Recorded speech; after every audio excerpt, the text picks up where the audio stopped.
Hi, my name is Tony Ferris, and I'm here to talk to you about nonviolence in our justice system. All right, so I work in a minimum security facility, and that facility itself is evidence that coercion and deterrence don't always work. And in that instance, conflict analysis requires us to examine what we can do to meet the needs of people so that they're not willing to engage in conflict any longer. The facility that I work in is dedicated to veterans, and it's part of a regional veterans court. That's the first regional veterans court in the United States, and it is answering the call of our Texas Government Code, Chapter 124, to use a non-adversarial approach when we're working with veterans so that we can provide them with services rather than use a punitive model. The Veterans Court has a continuum of services to meet the conflict resolution needs of North Texas. And the first one is a Veterans Diversion Court. This court takes veterans as they come into the system and works to provide them with services after learning what caused them to come into conflict.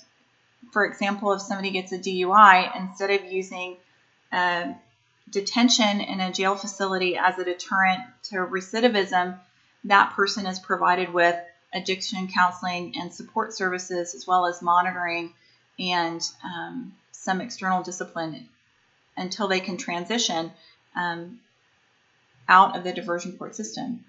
Now, this court system was so successful that it was developed in 2013 and incorporated 4 other courts by 2016.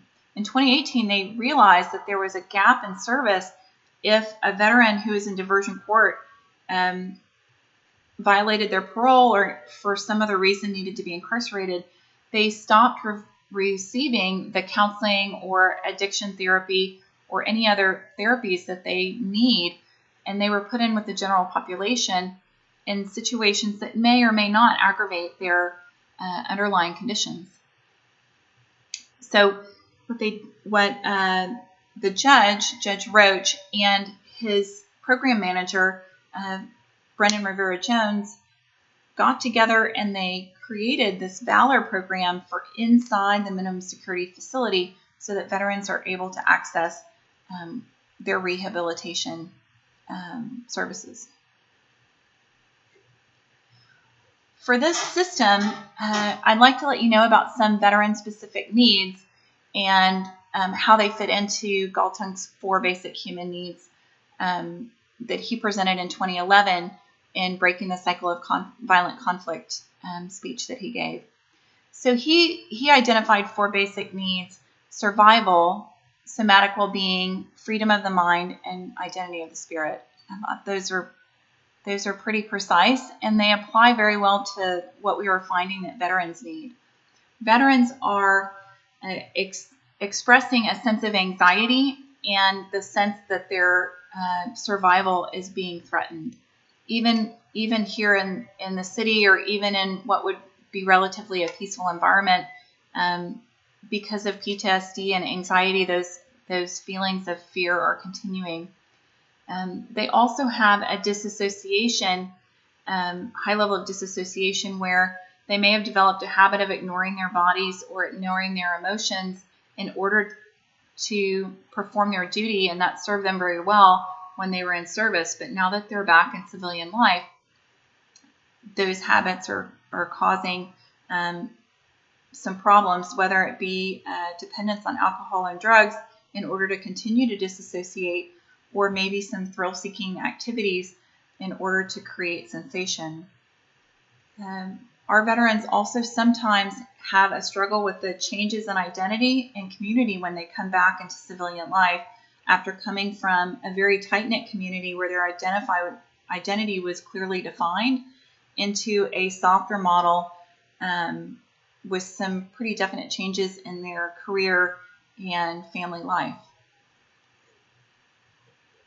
In order to address these needs, especially in the Valor program inside the facility, the detention facility, participants receive one-on-one counseling, something called moral reconditioning therapy, which helps shift them from an in-service model or a combat model of morality to a more civilian one that's more functional with society. They also get addiction management, anger management, domestic violence intervention. And to address the freedom of the mind, identity of the spirit, and the somatic well-being or the well-being of their physical self, they get yoga, music, and art therapy. So most people think of yoga as a physical activity. However, the purpose of yoga is to quiet the chatter of the mind. So the physical postures and breath control are a vehicle to teach meditation and concentration. They provide a reassociation with the physical sensation and the physical self.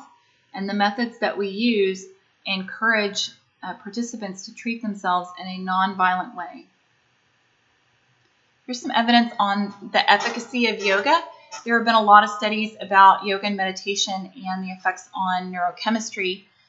One of the recent studies in connection with the Dalai Lama documented that yoga and meditation changed the structure and chemical nature of the brain in a way that reduces anxiety, depression, anger, and fear, and increases the ability of concentration. There's also some record of yoga being used in prison with the general population by you guys in Arlington, Virginia.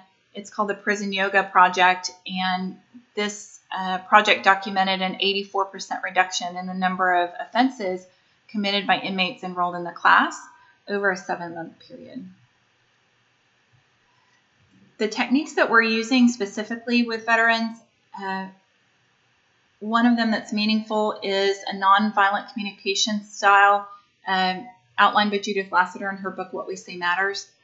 We model this nonviolent communication system, and it recognizes the autonomy of each participant. It's a nonviolent way to explore the postures together, and each choice that the participant is given is a moment of freedom for them in the system where they may be detained the rest of the day. They're given supportive props, and in this way, they're asked to reconnect with their body and support themselves as necessary to practice in a way that cultivates the most ease in their body. This helps with reassociation, and it also helps with learning to accept support. We use restorative yoga techniques that have been proven to quiet the central nervous system and elicit something called the relaxation response. The results, the participants report a decreased anger level and an increased self-awareness and self-control. They have adopted the mind-quieting techniques and reported using them outside of class and the rest of their week. They've adopted and modeled back to us the nonviolent language techniques and used them with each other. Many of the participants have an increased mobility. It's pretty profound.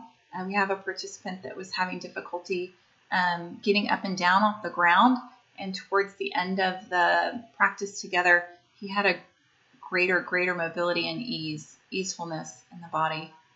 Participants report a decrease of pain levels consistently throughout the practice that we've had together. The participants also have an increased confidence, sense of identity, and they've reestablished their sense of community, especially as they get handed off at the end of the program back into the communities where they've been reconnected with their VA. So the future of the program is pretty bright. It's been so successful, and they're looking to expand geographically and encourage universal participation throughout the armed services. They would like to offer equine and support animal therapy. Those are being offered in the diversion court, but we're looking to bring them into the detention facilities as well. They'd like to expand the scope of the project so that we can go to more secure facilities. Right now, we're limited to the minimum security and being able to service minimum security risk veterans. I'm so grateful for your time and energy in listening to this. I'm honored to be working with veterans to meet their needs, especially because I feel a deep sense of obligation to repay their service. Please, I welcome any comments or suggestions for us to go forward with this program, and I welcome any of your questions. Thank you for your time.